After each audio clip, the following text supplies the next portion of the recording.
लोगों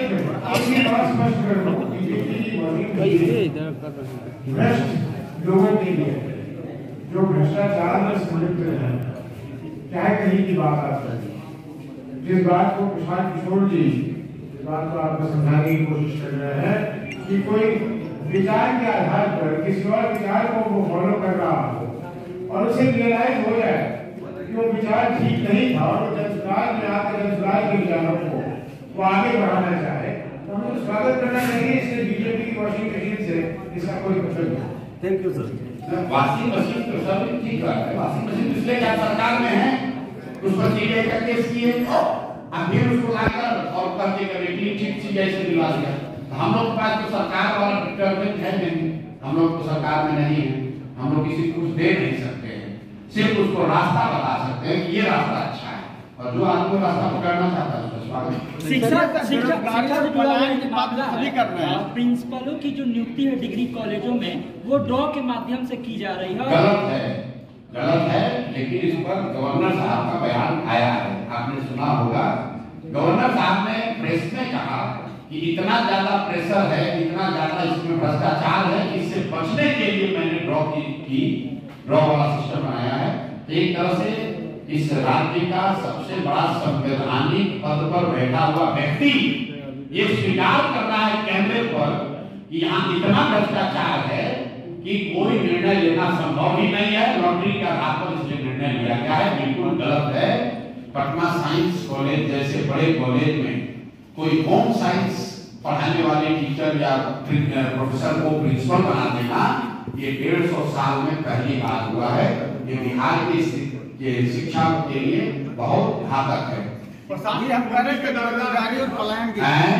मुख्यमंत्री के दावेदार है जनसुराज इस बार व्यवस्था परिवर्तन का वाहक है और जनसुराज में इतने लोग हैं कि जीत कर अगर आने की क्षमता हम लोग में है तो हम लोगों में ये भी क्षमता है कि जीत कर आने के बाद दल का नेता तय कर लिया जाएगा और जब तय किया जाएगा तो आप जैसे पत्रकारों को हम लोग बुलाएंगे, उसकी घोषणा भी करेंगे और हाई पर आपसे चर्चा भी करेंगे। आवाज को नहीं सभी पत्रकार बंधुओं को नमस्कार। और मजबूरी में अपना घर, परिवार, गांव, जिला छोड़कर बाहर चले गए, वो 10-12 हजार के लिए अपने परिवार के साथ रहना उनको सुलभ नहीं है। वैसे लोगों को साल भर के अंदर बिहार में वापस लाया जाए, उनको 10-12 हजार का कम से कम रोजी रोजगार की व्यवस्था की जाए। इसी संकल्प को लेकर हम लोग ये प्रयास कर रहे हैं। अब आपके जो सवाल हैं मुझसे या राष्ट्रीय अध्यक्ष जी से, तो आप कृपा करके वो सवाल होना है। आपके पास अगर कागज नहीं है, लोग आपका नाम काट रहे हैं, आप किसी भी राजनीतिक दल से आपका सरोकार है, जनसुराज अच्छा लगता है तो जनसुराज के पास आइए, दूसरा कोई दल अच्छा लगता है उसके पास जाइए, लेकिन अपना वोट जरूर दीजिए और देने के लिए जरूरी है कि आप अपना नाम वोटर लिस्ट में अंकित कराइए। अगर आपकी पूरी क्षमता नहीं है तो जो राजनीतिक दल हैं वो आपकी आवाज बनेंगे, आपकी मदद करेंगे। बिहार का हर शहरी, हर नागरिक उसकी जिम्मेवारी है कि वोटर लिस्ट में उसका नाम रहे, वो वोट करे, ताकि बिहार में लोकतंत्र को जिंदा रखा जाए और जो भाजपा और एनडीए के लोग चुनाव आयोग के जरिए पिछले दरवाजे से जीत हासिल करना चाहते हैं, उनके मंसूबों को कामयाब नहीं होने दिया जाए। कोई मतलब नहीं है। भाषा विवाद इसलिए उत्पन्न हुआ है क्योंकि वहां पर मुंबई में लोकल बॉडी का इलेक्शन है और राज ठाकरे जैसे लूपन एलिमेंट इनको कोई वहां राजनीतिक जगह है नहीं, तो ये अपना जगह बनाने के लिए भाषा विवाद को बल दे रहे हैं। और इनके साथ उद्धव ठाकरे जो चुनाव हार गए हैं वो दोनों एक साथ आए हैं। क्यों? क्योंकि इनका राजनीतिक भूमि खिसक गया है। अब राजनीति में वापस जगह बनाने के लिए दोनों भाई मिलकर ये प्रयास कर रहे हैं, लेकिन ये दोनों लोग दोषी कम हैं, ज्यादा दोषी भाजपा और कांग्रेस है। क्यों? क्योंकि महाराष्ट्र में सरकार भाजपा की है। उद्धव ठाकरे राहुल गांधी के मित्र हैं, उनके गठबंधन के, तेजस्वी यादव के गठबंधन के हिस्सा है। आप बताइए, आप युवा हैं, मुंबई में किसी बिहार के साथी को, भाई को मारा जा रहा है, तेजस्वी यादव ने उस पर कोई बयान किया? लोगों के डीएनए से खराब है, ये लोग मजदूरी करने के लिए ही पैदा हुए हैं। वो आदमी अभी मुख्यमंत्री है और उस दल के नेता राहुल गांधी आकर यहाँ वोट मांग रहे हैं और किसी की हिम्मत नहीं है आप में से कि ये पूछे कि भाई अगर हम लोग का डीएनए सिर्फ मजदूरी करने का है तो सर आप बिहार में वोट मांगने क्यों आए हैं? आप तेलंगाना में ही राजनीति कर लीजिए, लेकिन आप तो सवाल पूछिएगा नहीं तो होगा कैसे? बिहार के लोगों के बिहार के लोगों के मोबाइल पे फोन आ रहा है चीफ मिनिस्टर का कि 400 से 1100 रुपए मैंने वृद्धा पेंशन कर दिया है, जो कि अभी चर्चा का विषय बना हुआ है। इसका हम लोग स्वागत करते हैं और जन स्वराज का एक अभियान रहा है पिछले 3 साल में, इसकी भी जाकर आप रिसर्च कर लीजिएगा। सबसे पहले प्रशांत किशोर ने, जन स्वराज ने ये आवाज उठाई कि इस महंगाई के जमाने में किसी को भी, चाहे वो दिव्यांग हो, विधवा हो, वृद्ध हो, 400 रुपया देना भीख से भी बदतर है, इसको बढ़ाया जाना चाहिए। हम लोगों ने ये भी कहा कि इसको कम से कम 2000 किया जाना चाहिए और यही लोकतंत्र की ताकत है। जन स्वराज का कोई आज एमएलए एमपी नहीं है, हम लोग विधानसभा में, लोकसभा में नहीं है, लेकिन जनता का दबाव इतना है कि चुनाव से पहले 20 बरस, ध्यान दीजिए, 20 बरस जिस नीतीश कुमार और भाजपा ने 400 रुपया के पेंशन को 410 रुपया नहीं किया, वो एक ही बात इसको बढ़ाकर 1100 कर दिया इन्होंने। क्यों? क्योंकि देख रहे हैं कि नहीं करेंगे तो जन स्वराज की वजह से पूरे समाज में चर्चा हो गई कि बात तो ठीक है।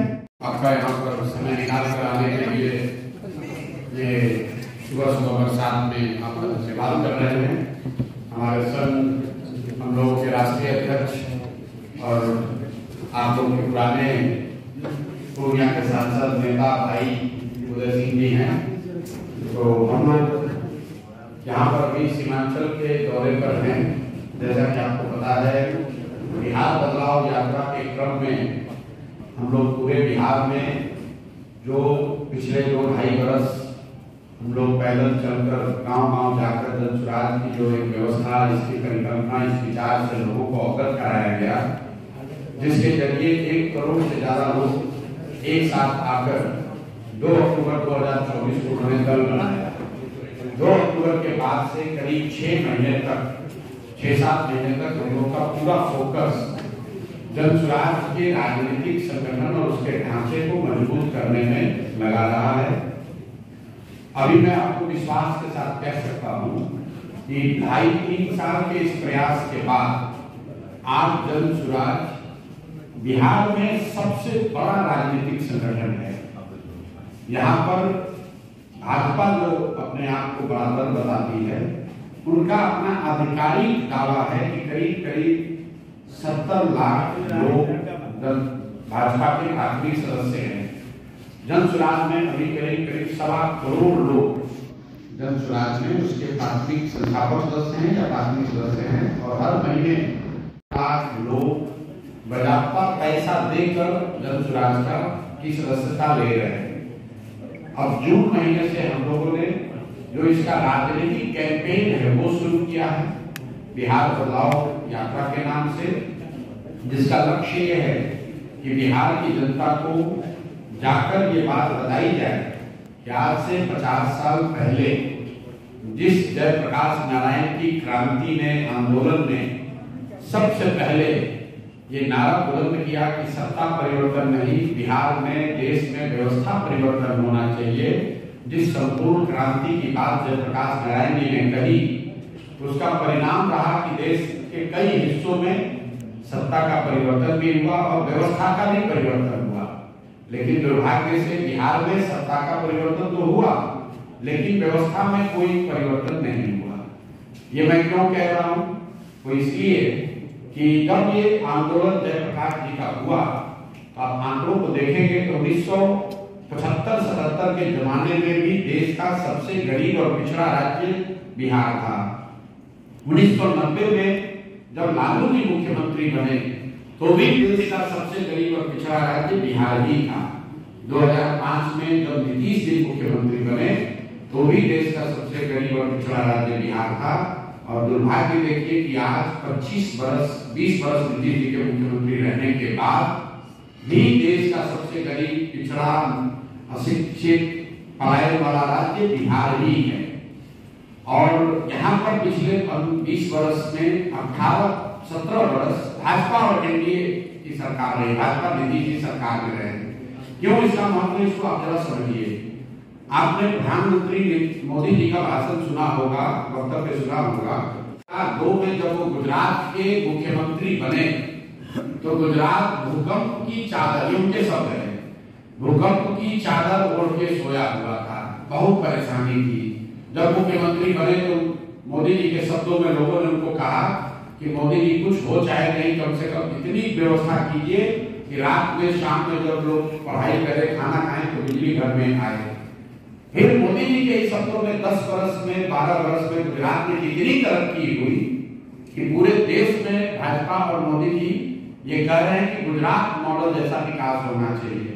मैं ये बात आपको क्यों बता रहा हूँ, ये बात इसलिए बता रहा हूँ कि मोदी जी के और भाजपा के शब्दों में 10-12 साल किसी भी राज्य के भाग्य के परिवर्तन के लिए काफी है, ये मोदी जी दावा करते हैं। लेकिन वही भाजपा, वही मोदी जी बिहार में 20 वर्ष से शासन में है और बिहार जहां 2005 में खड़ा था वहीं पर आज भी खड़ा है। इसलिए बिहार में बदलाव हो, एक नई व्यवस्था बने, लालू जी के डर से मोदी और मोदी के डर से लालू जी को वोट देने की जो राजनीतिक बदवा मजदूरी है ये खत्म हो। इसी के लिए सिद्धार्थ दियारा से, जेपी के जन्मभूमि सिद्धार्थ दियारा से मैंने यात्रा शुरू की और कोशिश कर रहे हैं कि बिहार के हर विधानसभा, हर प्रखंड तक पहुंचा जाए, लोगों को एक बार इस बात के लिए सजग किया जाए, जागृत किया जाए कि भाई तुमने जाति पर वोट देकर देख लिया, हिंदू मुसलमान बनकर वोट करके देख लिया, नाली गली के लिए वोट कर लिया, मंदिर मस्जिद के लिए वोट कर लिया, 5 किलो अनाज के लिए वोट दे दिया, लालू ने 20 मोदी के लिए वोट दे दिया। एक बार जगो, बिहार में व्यवस्था परिवर्तन के लिए अपने बच्चों के लिए वोट दो, अपने बच्चों की शिक्षा और रोजगार के लिए वोट दो, ताकि बिहार में भी शिक्षा हो, बिहार में भी रोजगार हो और सबसे बढ़ के जो जन स्वराज का एजेंडा है, बिहार से होने वाला पलायन बंद हो।